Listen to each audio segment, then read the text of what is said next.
Recording in progress.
Right. Good morning, everyone. Online students, good morning. Can you hear me? Can you see the screen? Kindly please respond in the chat, guys.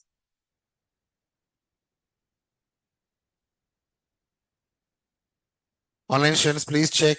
Can you hear me? Can you see the screen? Please respond in the chat. Yeah. Very good morning, guys. Very good morning. So you can hear me, you can see the screen. All right. So let us start our today's session. So, guys, yes, before starting our today's sessions, as always, let us just try to have a very small and a quick recap of the concepts which I had covered in our yesterday's session. So, guys, from last 3 to 4 days onwards, we've been discussing about exception handling concept, and we had covered a lot of things like we know what is the difference between an error and an exception. We know what is like how many types of errors are there, how many types of exceptions are there, like 3 types of errors, 2 types of exceptions, and we can handle an exception, but we cannot handle an error. So yeah, compile time error, runtime error, logical errors, checked exceptions, and unchecked exceptions. And we already know that an exception always occurs only inside a method or inside a block. And we already know that an exception always occurs only during runtime. I mean, but some exceptions are detected at compilation time, and some exceptions are detected at runtime. The exceptions which were detected at compilation time are known as checked exceptions. The exceptions which were detected at runtime are known as unchecked exceptions. We already know the use of default exception handler, and we know like how to handle an exception. If we want to handle an exception, if we want to handle an exception, we need to do that by using try, catch, finally blocks. Exactly. Now, guys, what do you mean by exception handling? What do you mean by exception handling? Are you removing the exception? Are you resolving the exception? No. Then what exactly you are doing? You are providing an alternative way to continue the program execution. Again, I am saying this exception handling means not removing the program. I mean, not removing the problem or not resolving the problem. The problem is exactly like that only, but the program will not be terminated. The program will not be terminated. Why? Because we'll be using try, catch, finally blocks. And we already know that inside the try block, we need to write the suspicious code. Inside the catch block, we need to catch the exception which occurred in the try block. And finally block, always it will be getting executed. Okay, we already know that. And after that, we discussed about throw and throws. Yeah, both are keywords. Throw keyword is used to throw user defined exception messages. Throw keyword. Throws keyword is used to escape from exception handling. Generally, we'll be using throws keyword along with the method signature. Throws. Throw keyword we need to write inside the method body. Yeah, these are all the concepts which we had covered. And after that, we have seen how to create our own exception class also, like user defined exception class. So yeah, these are all the topics which are covered in our last 3 to 4 days of our session. Now, from today onwards, we are going to discuss about multi-threading topic. Guys, in our entire core Java, 3 concepts are a little bit complicated. First one, object class. Second one, wrapper classes. Third one, multi-threading. Oops is not complicated. Oops is actually very easy. Very easy. Oops concepts. So multi-threading is actually a complicated concept. I'm not saying no for that. And the best part is it is easy. It is easy. Multi-threading concept is easy. The way how you understand matters. If you are able to understand it correctly, you can enjoy multi-threading. And we are going to discuss this multi-threading for coming 5 to 6 days. Today, multi-threading. Tomorrow, multi-threading. Day after tomorrow, multi-threading. After that, multi-threading. After that, multi-threading. By the way, day after tomorrow. Yeah, not day after tomorrow. Tomorrow also multi-threading means tomorrow we have a class. So change your alarms. Okay, don't skip. Honestly, don't skip. Why? Because if you miss tomorrow's class, multi-threading coming 5 to 6 days not required. You will not understand. If you miss today's class, tomorrow you will not understand. If you miss tomorrow's class, day after tomorrow you will not understand. Like that, the concept is. So multi-threading, that is actually very, very important concept and complicated concept and easy concept and confusion concept. Different things will be there. You will understand this by the end of our multi-threading topic. Now, before starting multi-threading, keep this point in mind. That is, we cannot guess the output in multi-threading. Yeah, you heard it correct. We cannot guess the output in multi-threading concepts. Why we cannot guess the output, we are going to discuss in our tomorrow's class. All right. So let us start discussing about our today's concept, that is multi-threading. So guys, before understanding multi-threading, I already said this. We cannot guess the output in threads. Okay. Why we cannot guess the output in threads? Later. Wait for it. Now, before understanding what is this multi-threading, first you are supposed to have an idea about multitasking. Multitasking. What do you mean by multitasking? Normally, what do you mean by multitasking? Multitasking means performing multiple tasks at the same time by a single processor in order to optimize the utilization of CPU. One more time. Right now, I am speaking about multitasking. Multitasking.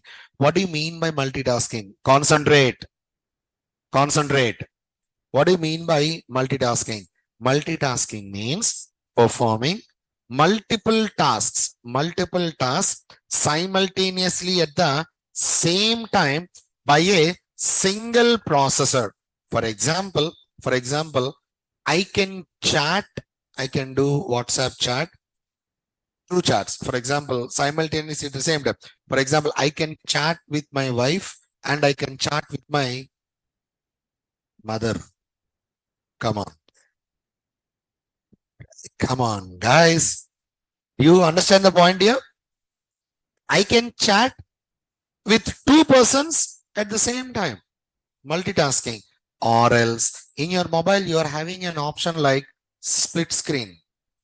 Yep. In one half of the screen, you can watch videos. In another half of the screen, you can chat. That is also multitasking. So basically, what do you mean by multitasking? Multitasking means performing multiple tasks simultaneously at the same time by a single processor in order to optimize the utilization of CPU. Now, this multitasking, we can achieve this multitasking in two ways. We can perform multitasking in two ways. What are those? Multi-processing and multi-threading. In simple, we can achieve multitasking in two ways. Process-based multitasking, thread-based multitasking. Process-based multitasking is most commonly known as multi-processing. Thread-based multitasking is most popularly known as multi-threading. Okay, we'll do one thing.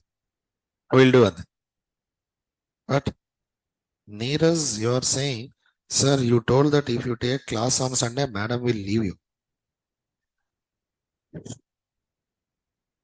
Okay.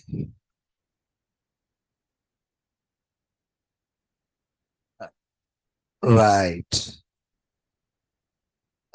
It's okay, Neeraj. No need to worry. I managed. Okay. I managed.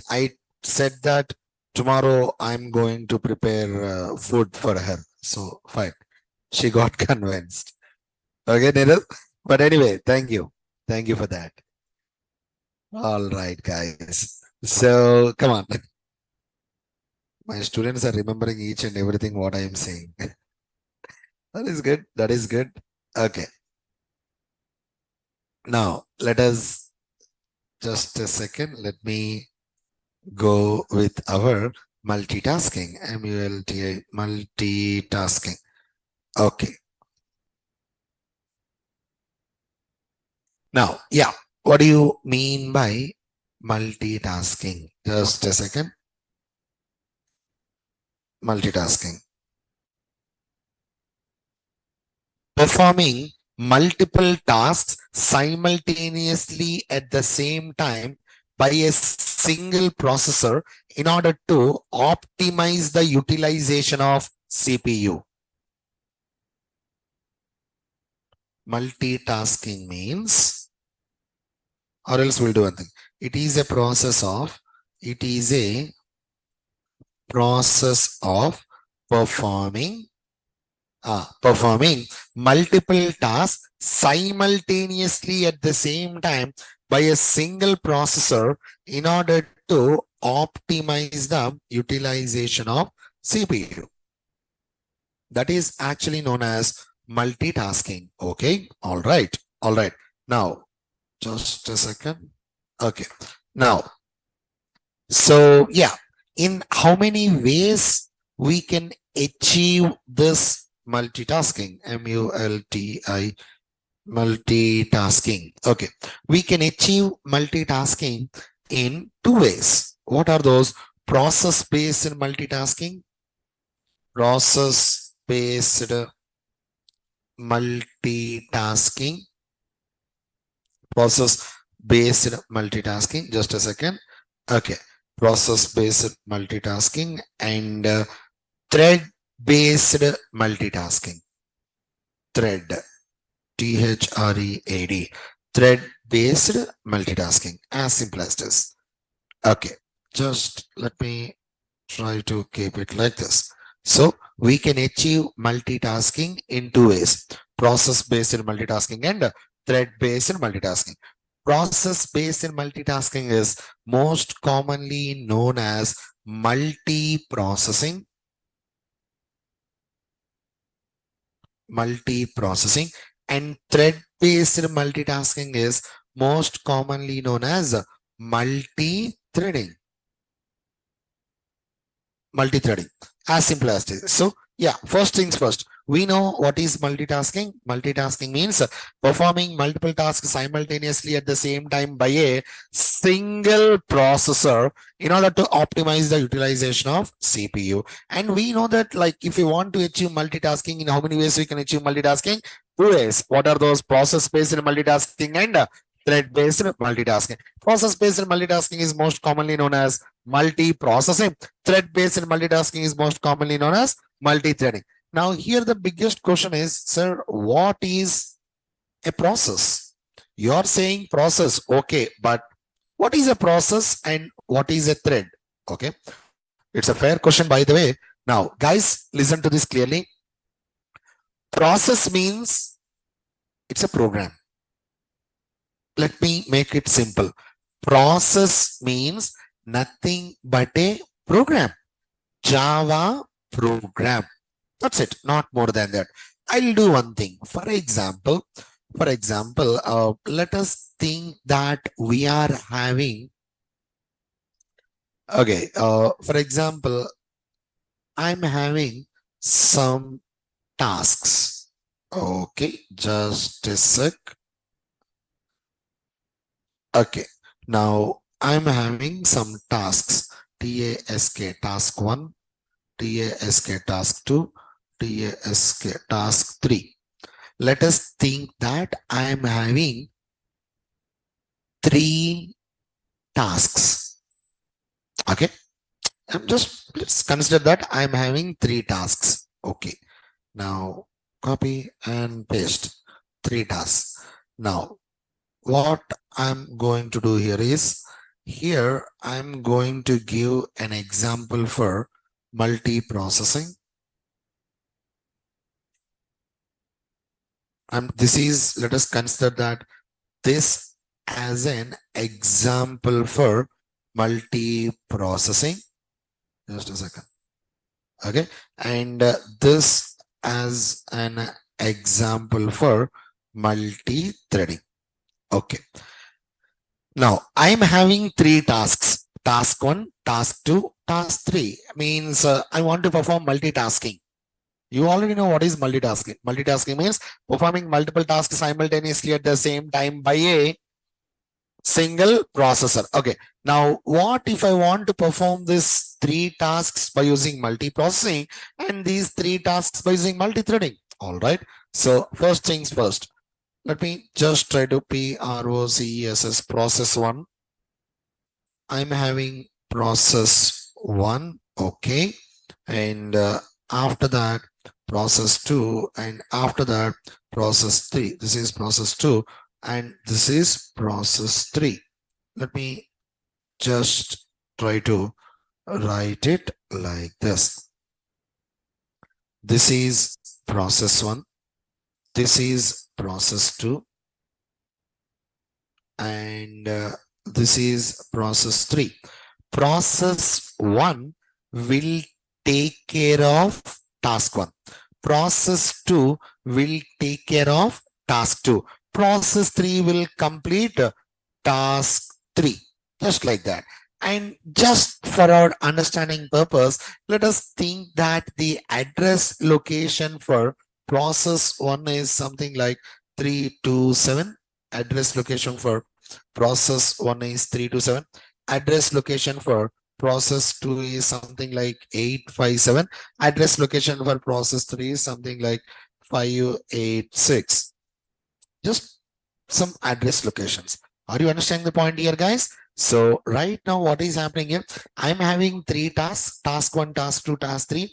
If I want to perform multitasking with the help of multi-processing, I need three processes. Process 1 will take care of task 1, process 2 will take care of task 2, and process 3 will take care of task 3. Process 1 is having some address location like 327, 857, and 586. So basically what I want to say here is each process is having its own separate address location. Am I right or wrong?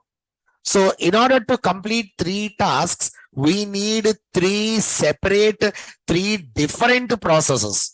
And I already said that each process is nothing but a program. Up to now, is it clear for everyone? Means if I want to complete three tasks, I need three different programs. Am I clear with that? All right. Now, let us go with our multi-threading. All right. So in multi-threading also, I'll be having a process. Okay. Process, of course, we'll be having a process. Let us go with process 1. Okay. This is process 1. Now, let me just try to keep it like this. This is process 1. Okay. Process 1. Now, what is the address location for this process 1? 327. Same address location I'm giving here. 327. Now, inside the process, I'm having thread 1, thread thread 2, thread 3. Wow. Yep. Inside a process, I'm having 3 threads. Thread 1 will take care of task 1. Thread 2 will take care of task 2. And thread 3 will take care of task 3. Now answer my question. What is the memory location for process 1? You need to tell me, please. Come on. What is the memory location for process 2? What is the memory location for process 3? What is the memory location for thread 1? thread 2, thread 3. Exactly the point. Guys, if you want to perform multitasking with the help of multiprocessing, you need more memory. Why? Because each process will have its own separate address location. But when you're speaking about a thread, that's actually not required. Why? Because threads share same address locations. Now here comes the question. Sir, hang on. Right from our today's starting class onwards, you are using the word thread. Now, the question is, what is a thread? Please tell me, what is a thread? It's a very fair question. And guys, please listen to this clearly. If you face this question, like what is a thread? If you face this question, there are 5 points which you should address. Not 1, not 2, not 3, not 4. All the 5 points. Let me just try to go like this. 1, 2, 3, 4, 5. What are those? The very first point is a thread is a, just a second. A thread is a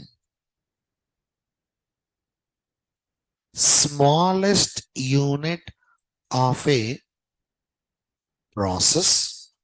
A thread is a smallest unit of a process. Okay. Process acts as a host for a thread. Okay. So what is this host? Yeah, wait. I'll let you know. Process acts as a host for a thread. All right. At least one process is required to create a thread. Wow. At least one process. At least one process is required to create a thread. Okay. Threads share same address locations. Right. Okay. Threads share same address locations. Now, fourth point is as threads share same address locations, context switching, as threads share same address location, context switching is easy in threads. Context switching is easy in threads. These are all the 4 points which you should be remembering them. Which damn sure you need to remember. Just let me try to. Context switching is easy in threads. Just like this. Just like this. So if you face this question, what is a thread? You need to say all the 4 points. So let us just try to understand what are all these 4 points. Now, 5 points. First one, a thread is a smallest unit of a process, means inside a process only you will be having a thread. By the way, what is a process? Come on, what is a process? It's a program. Inside a program only we can create a thread. Process acts as a host for a thread. What do you mean by host? Okay, tell me. What is the host for COVID-19 virus? I'm not asking where it got created. I'm not asking where it got created. I'm asking what is the host? Host means without which it cannot survive. Without a host, it cannot survive. Human body. Human body. Host means something which makes it survive. If it is not there, it will not be there. Are you understanding the point? So like that, without a process, you cannot create a thread. And by the way, what do you mean by process? What do you mean by process? Program, just a simple Java program. Guys, are you understanding me? The very first point is, what is the first point? Thread is the smallest unit of a process. Second point, process acts as a host for a thread. Yeah, exactly. So that is the only reason if you want to create a thread, at least one process is required. If there is no process, you cannot create a thread. If there is no program, you cannot create a thread. Am I clear with that? Okay. Now, fourth point is threads share same address location. Yeah, that's exactly what we are seeing here. Threads share same address locations. Now, as threads share same address locations, context switching is easy in threads. Now, the biggest question is, sir, what is context switching? Okay, let me make it simple. For example, I'm having two students. One student is present in first floor, another student is present in fifth floor. There is only one laptop. I need to shift the laptop. Means I need to give, first I need to give to the first student who is present in the first floor, and I need to give the laptop to the second student who is present in the fifth floor. This is case one. Case two, both the students are present in the first floor. Which one is easy for me to switch the laptop? Case one or case two? Case two. Why? Because both the people are present in the same address locations. Are you understanding the point here? Now, when you're speaking about context switching, if you want to switch your compiler from one program to another program, it will take a little bit time. But if you want to switch your compiler between the same program, you will not be having that much of impact. Are you understanding the point here, guys?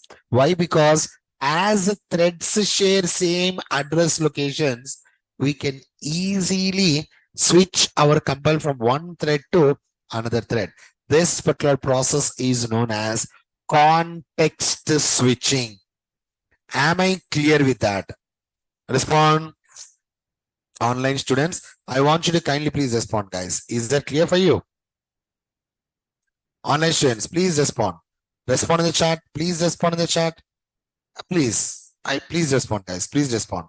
So yeah, that is actually very good. So guys, up to now, what we know what is actually multitasking. What do you mean by multitasking? Performing multiple tasks simultaneously at the same time by a single processor like Y in order to optimize the utilization of CPU. Okay, in how many ways we can achieve this multitasking? What are those? Process-based multitasking and thread-based multitasking. Process-based multitasking is most commonly known as multi-processing. Thread-based multitasking is most popularly known as multi-threading. Okay, in multi-processing and multi-threading, which one is actually benefit for us? Multi-threading. Why multi-threading is benefit for us? Sir, context switching is easy. Hang on. Could you please tell me what is a thread? What is a thread? Tell me, what is a thread? 5 points. First point. Thread is the smallest unit of a process. Second point. Process acts as a host for a thread. Third point. At least one process is required to create a thread. Fourth point. Threads share same address location. And fifth point is as threads share same address locations, context switching is easy in thread. If you observe all these 5 points, each point is dependent on its previous point. For example, first one, thread is the smallest unit of a process. Why? Why? Because where you need to create a thread inside a process. Process acts as a host for a thread. As process acts as a host for a thread, at least one process is required, and threads share same address location. As threads share same address locations, context switching is easy in threads. Every point is dependent on its previous point, if you observe clearly, right? So up to now, these are all the concepts which we had covered. So, sir, okay. I understand what is a thread. I understand what is multi-processing, multi-threading, and yeah, I am convinced that multi-threading is actually a benefit for us. But now my question is, tell me. Now my question is, I'm eager to create a thread. So please tell me.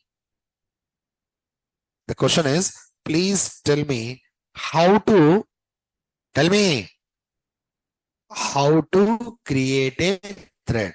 Okay, accepted. So first things first, let me just try to write a small question, just like a question. The question is how to create a thread. All right, just how to create a thread. Okay, now guys, just let me try to write it here like this. Answer, just a small answer. Okay, we can create a thread. We can create a thread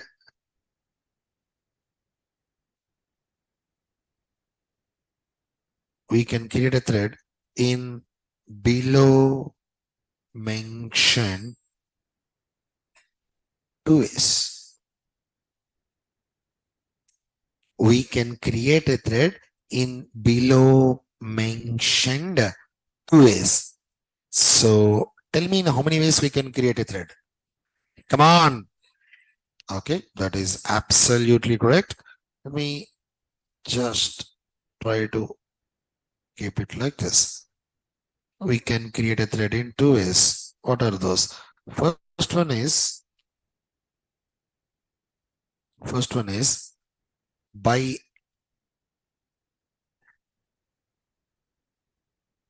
extending.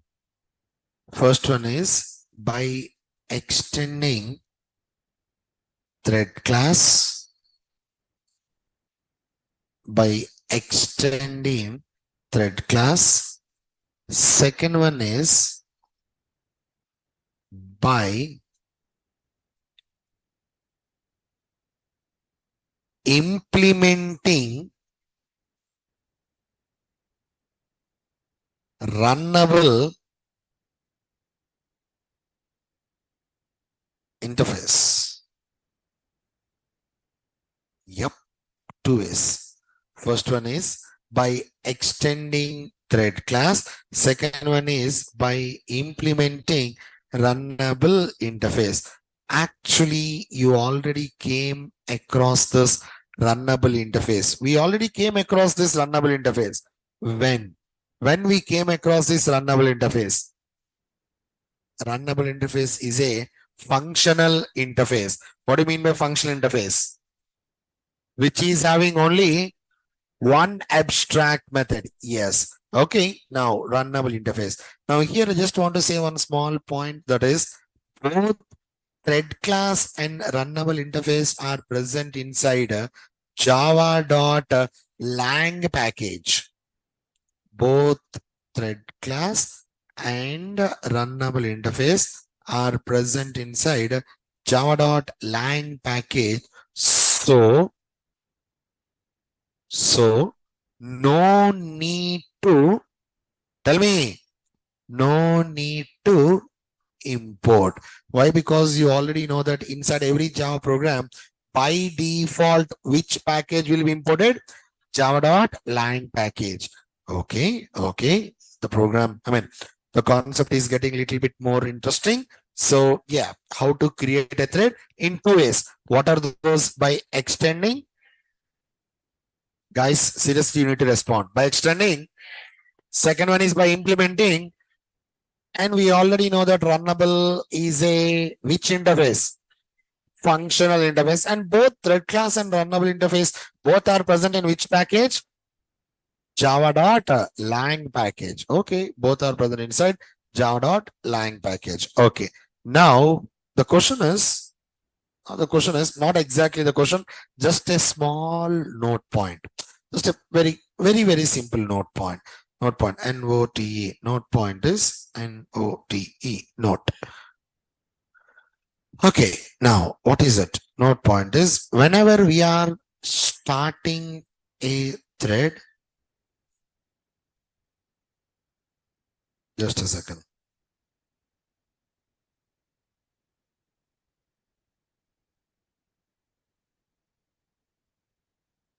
Whenever we are starting a thread with the help of start method, every thread by default, it will execute the run method.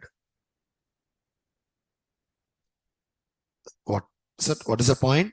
Whenever we are starting a thread with the help of which method, guys? Start method. So if we want to start a thread, which method we need to use? Which method we need to use? Start method. So whenever we are starting a thread with the help of start method, every thread by default, it will execute run method. So now the question is, by default, it will execute run method. Now my question is, which method will be by default executed by every thread? Which method? Run method. If you are starting a thread, 100% that thread will be executing run method. Okay. Now just let me try to keep it like this. Okay. Now I want to give you the syntax of run method also. Public void run method, open braces and close braces, just like this. This is the syntax of run method. Inside this run method, we can write some code. Inside the run method, we can write some code. This is the syntax of run method. Public void run method. That's it, not more than that. Let me just try to keep it like this. Okay. Save it. What is our today's date, guys? Okay.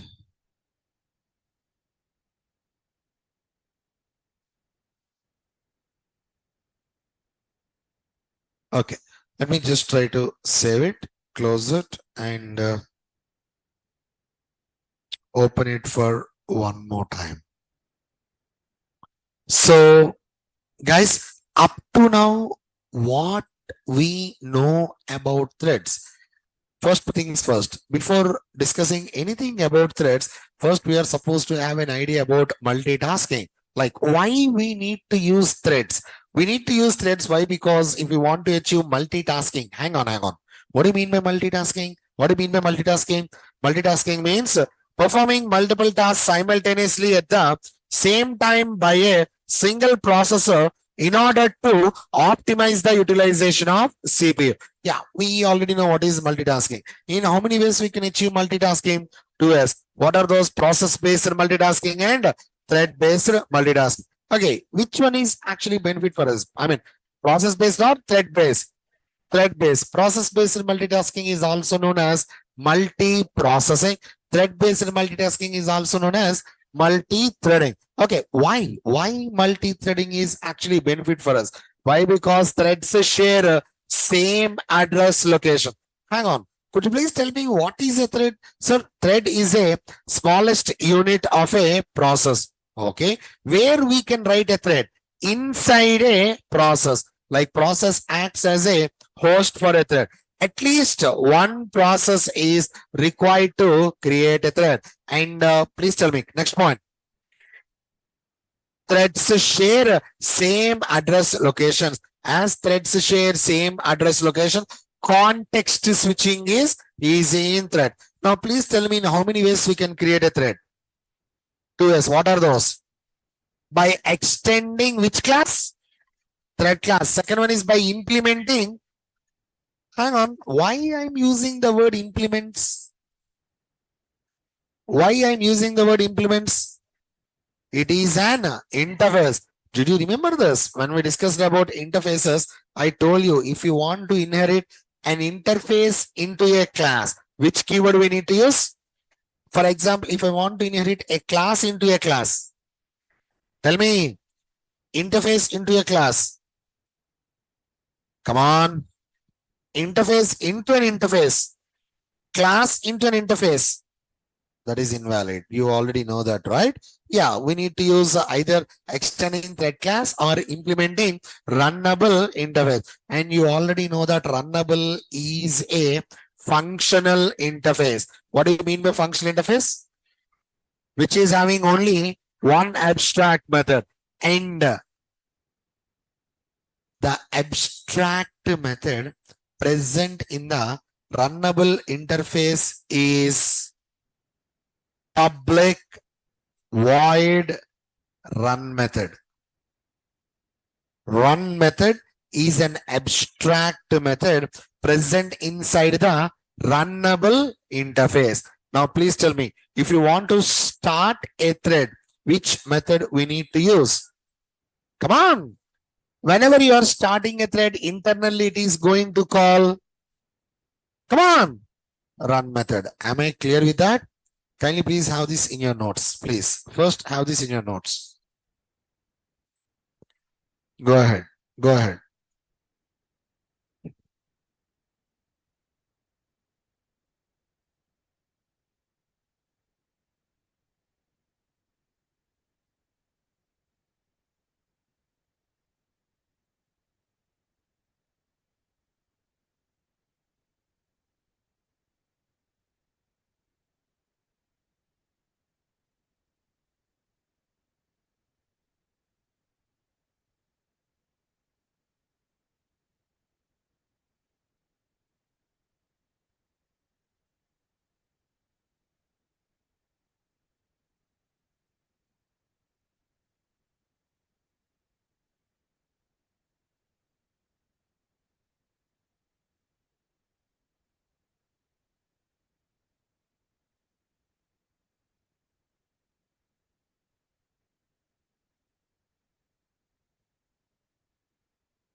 Multi-threading theory is actually very, very important, guys.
Right, completely. No problem. No issues. Take time. There is plenty of time for multi-threading. I'm allocating 6 days. So no issues.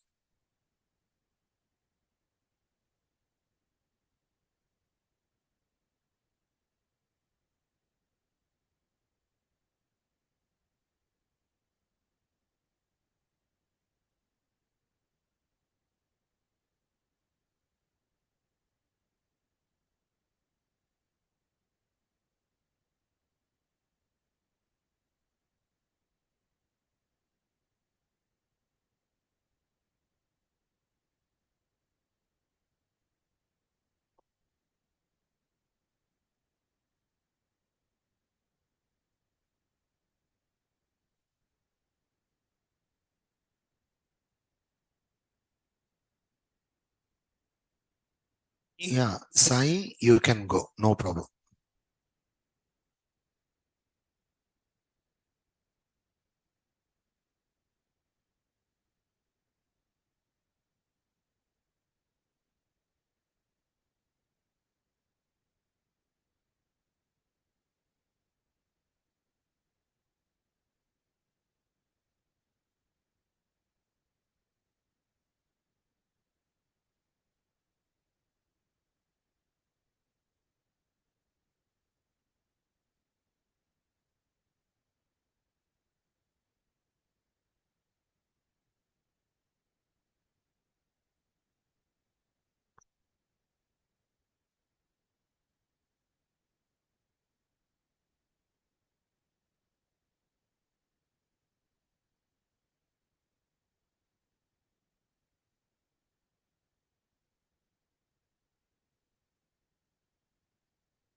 How many are writing? Raise your hands, please. Almost everyone. Please write.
Completed?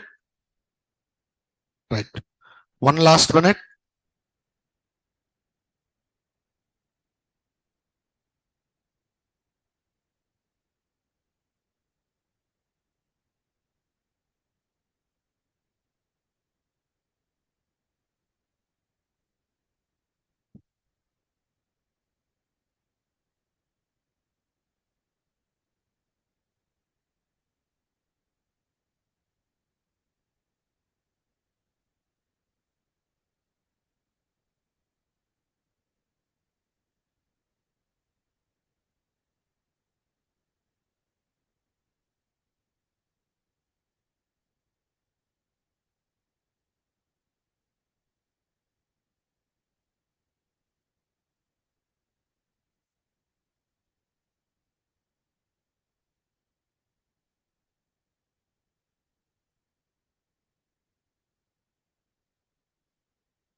And done.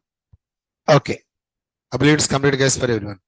So just let me try to minimize this. Okay. Keep a small side heading, simple siding. Steps to steps. STEPS. Steps to create a thread. Steps to create a thread. I want you to write all these 5 steps and create a thread and show me. Follow the process. Follow the process. Create a thread and show me. First, write the program. First write all these points. First, write these points. Go ahead.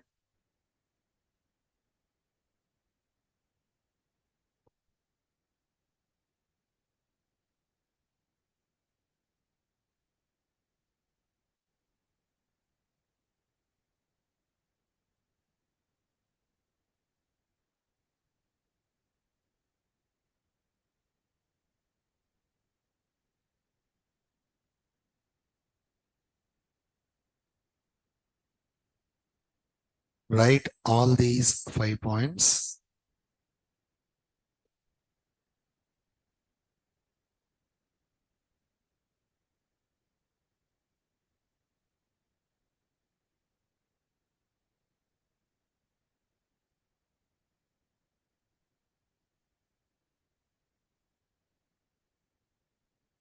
After writing these points, I want you to write a program to create a thread by following these points.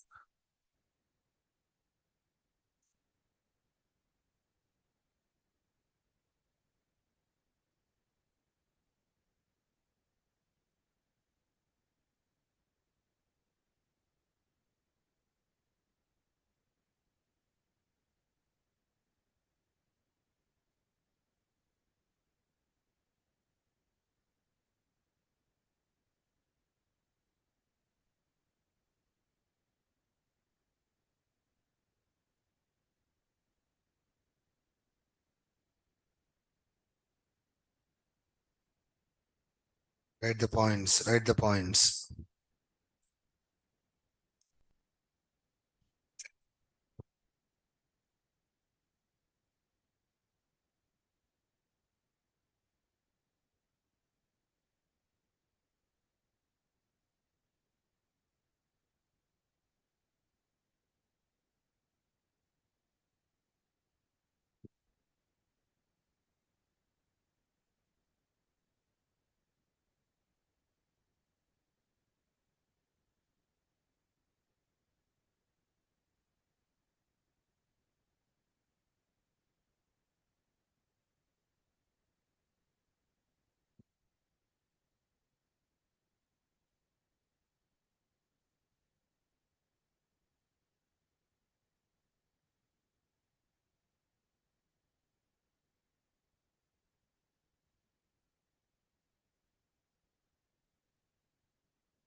After writing these 5 points, follow those points and write a program.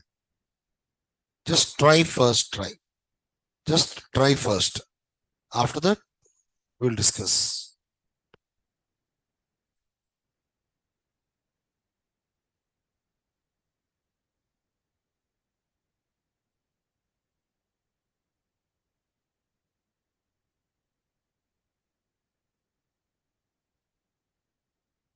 Read the point correctly. Surprise. Read the point correctly.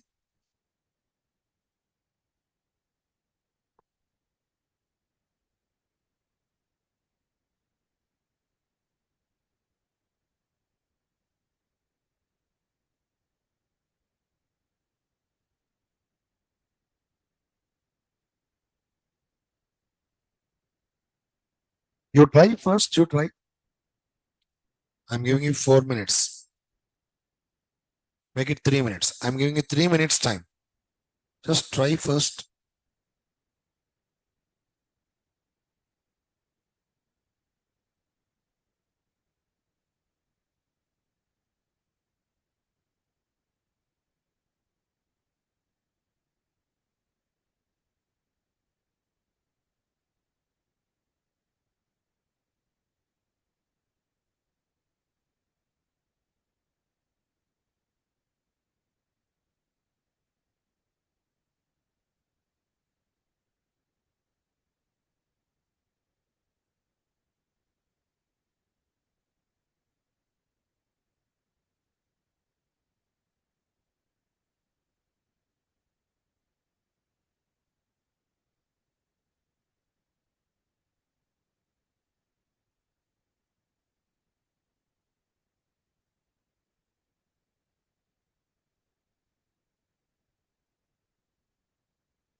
2 minutes.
One last minute.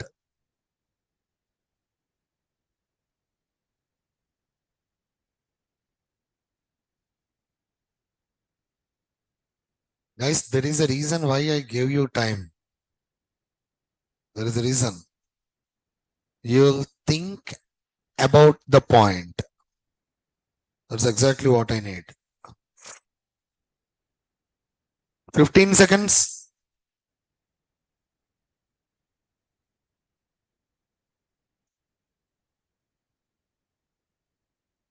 And done. Okay. Guys, tell me. First point clear. Second point clear. Third point clear. Fourth point doubt. Yes, that's exactly what I need. Okay, we'll do one thing. Let me just come to your program. Okay, what is the first point? Write a class. Hang on. First, write a class. Okay, I had it in a class. What? Screen is not visible. Just a second. Just a second. Just a second.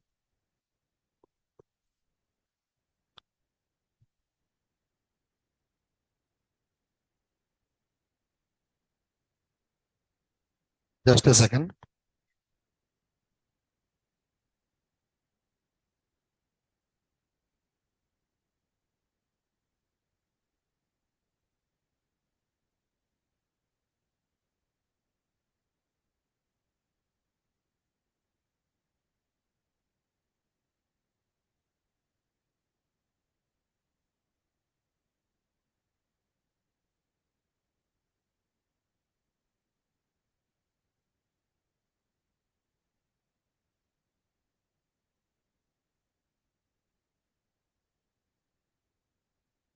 All right. Now, guys, listen. Step one. Step one. Write a class. Yeah, I have written a class. After that, that class should extends thread class or implements runnable interval. I can use anyone. I can use anyone. Okay. So extends extends extends. Can I write runnable? Come on. No, I cannot write runnable. Why? Because I'm using which keyword? So what I need to write? Thread. Fine. For example, class A implements runnable. Am I getting an error or not? Why? Whenever a class is inheriting an interface, if that interface is having any abstract methods, 100% in the child class, we need to provide implementation for those abstract methods. Otherwise, we'll be getting a compile time. For example, I don't want to provide implementation. Then what I need to do? Make my class also as abstract, but you already know that abstract class we cannot create an object. So I don't want to create my class as abstract. So I need to provide the implementation for abstract methods which are present in this runnable interface. Now I already said this. This runnable is which interface? Function interface means how many abstract methods will be there? And what is that abstract method? Tell me, what is that abstract method? Public void run method. That is exactly the second point. Write public void run method in that class. Okay. Public PUBLSC public void run method. Now here not only implements runnable, we can write extends thread class also. Either you are extending thread class or implementing a runnable interface, pretty much damn sure you should write the run method. Now inside the run method, I'm just trying to write some small logic here. Int I equal to 1, I should be less than or equal to 5. I plus plus system dot out dot println. Simply I'm going to write run method executd run method executed plus I. Just some code, that's it, not more than that. So I have written run method. Inside the run method, I just wrote some logic.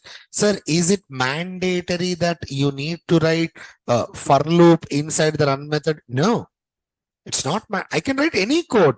Then why you have written for loop? Why? Because if I'm writing for loop, I'll be getting more lines of code. That's it. Easily you'll be able to understand. I believe it's clear, guys. All right. Now, yeah, second point is done.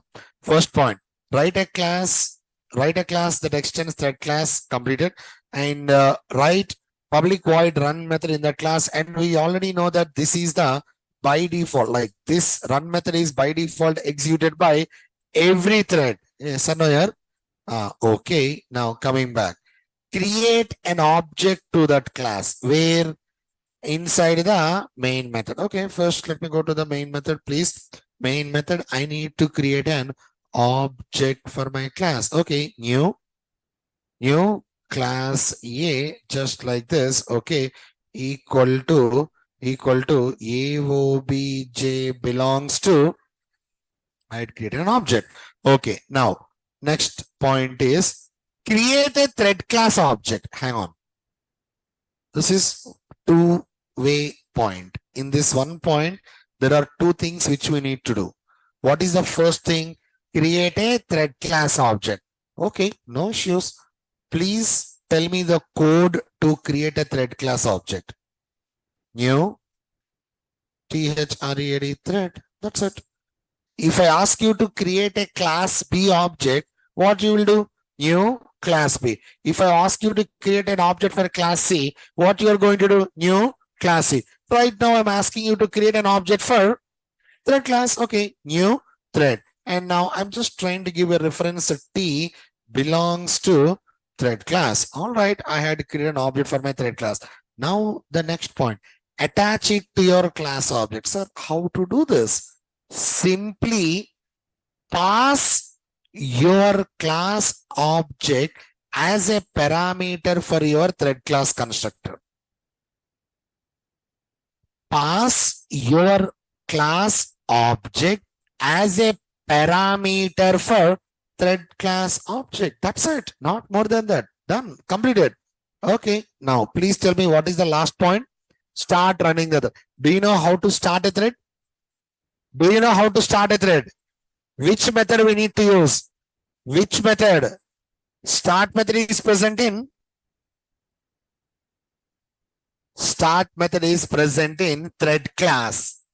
It is present in thread class. Tell me, I want to call start method which is present in thread class. Tell me the code. I'm sorry. T dot start. T dot S. Okay, start. T dot start. That's it. Right click, run as Java application, and I'll be getting my output like this. Now my question is, did I call run method? Respond. Then how this run method got? Okay, guys, check this. I'm using which concept here? Listen to the point very clearly, guys. Boys, listen. Please concentrate. Girls, concentrate. Start method is present in thread class.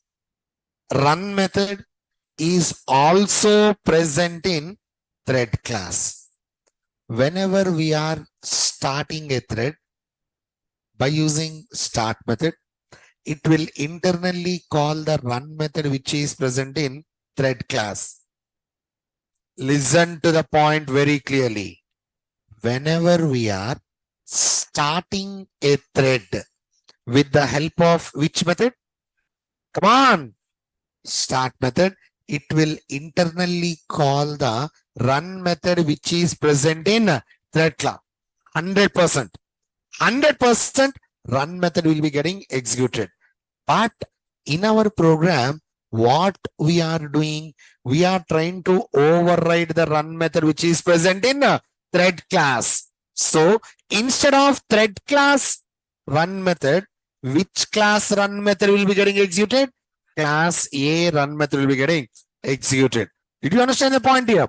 For example, T1, let me just try to write like this. And I want to create one more thread. Let me make it like T2 and here T2 dot start.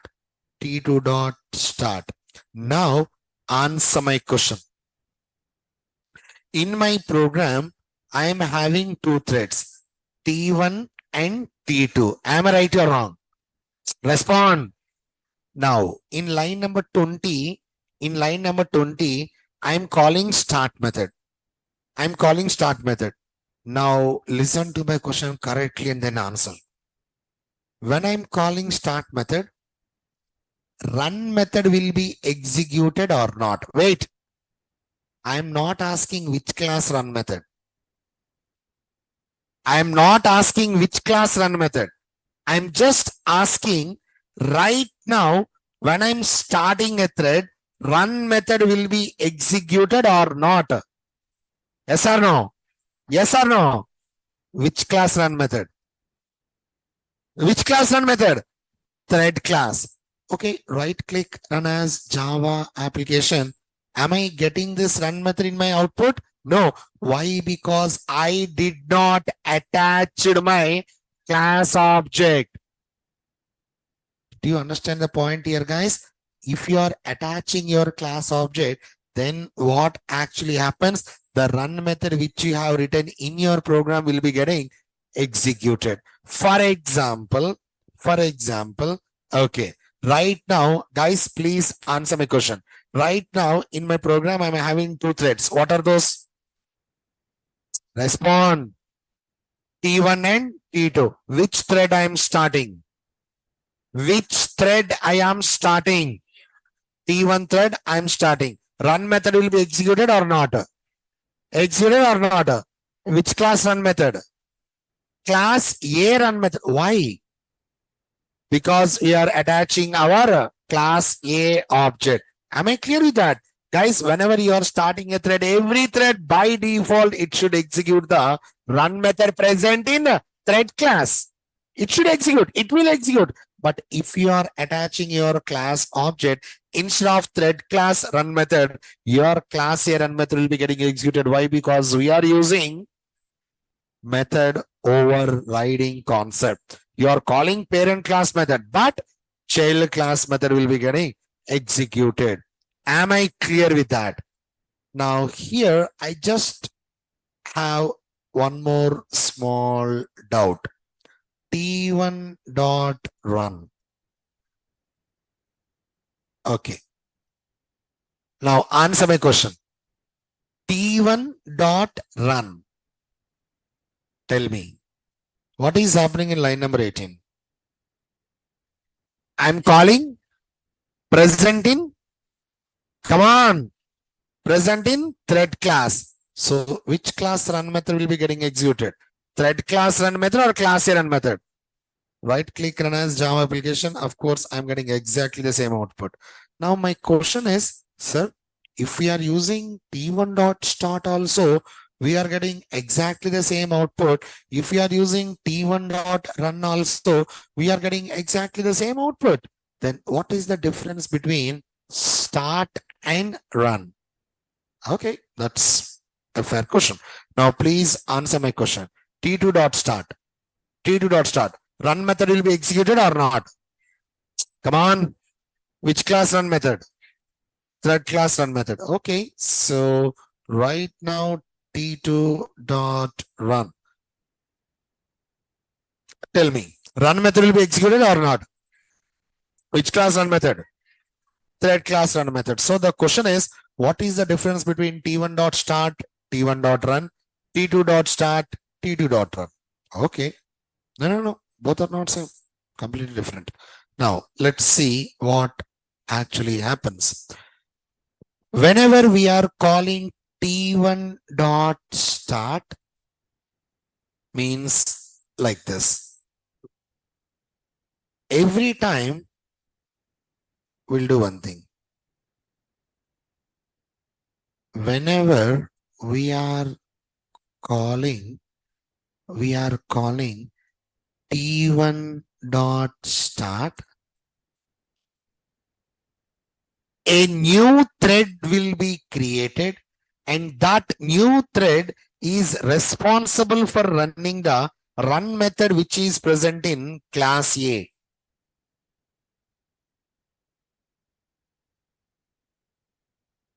Whenever we are calling T1 dot start, T1 dot start, a new thread will be created, and that new thread is responsible for running the run method, which is present in Y class A run method will be getting executed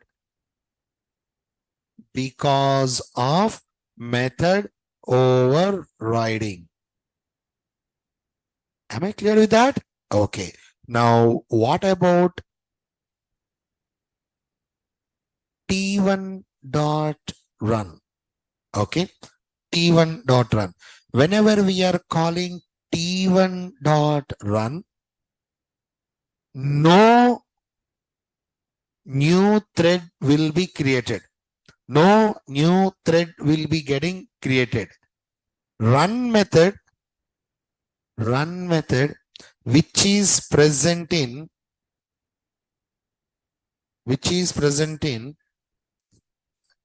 thread class will be called, but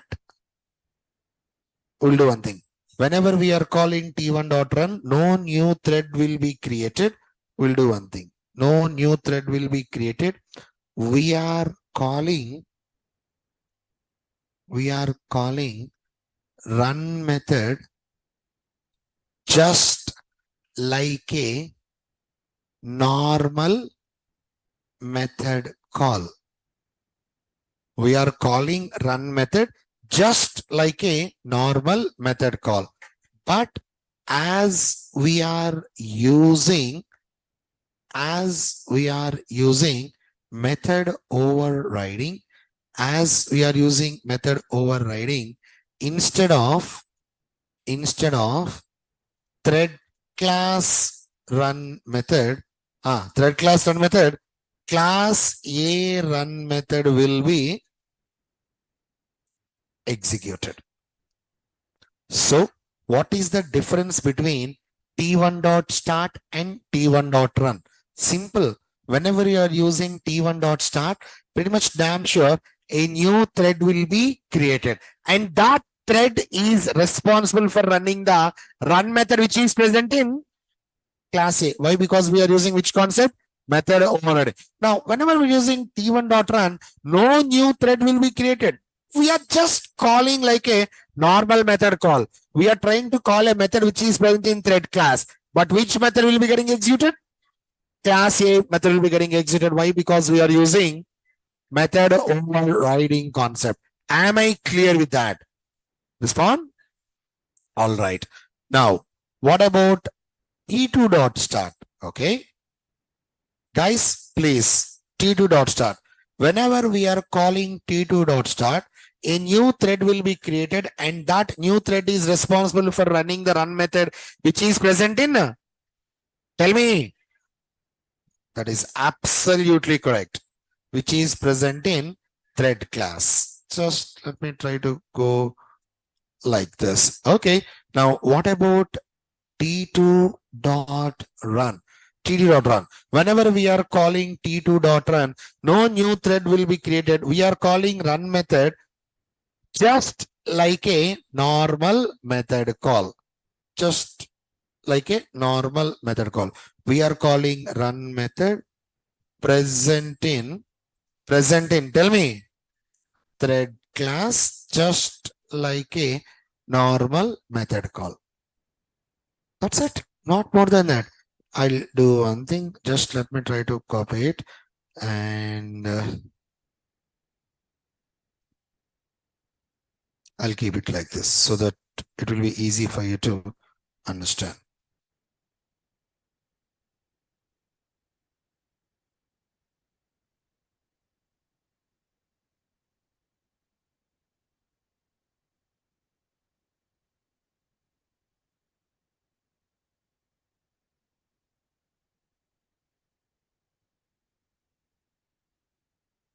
like that. So here, instead of extending thread, we can write implementing runnable interface also. Am I clear with that? So I'll do one thing, guys. I'll upload this entire thing in the Google Classroom. Is that okay? Multi-threading, I understand. So no issues. I'll upload this entire program in the Google Classroom right now only. All right. So please don't miss tomorrow's class. Don't. All right. All right, guys. Online students, I hope you enjoyed our today's session. Online students, kindly please respond, guys. Please respond. Please respond.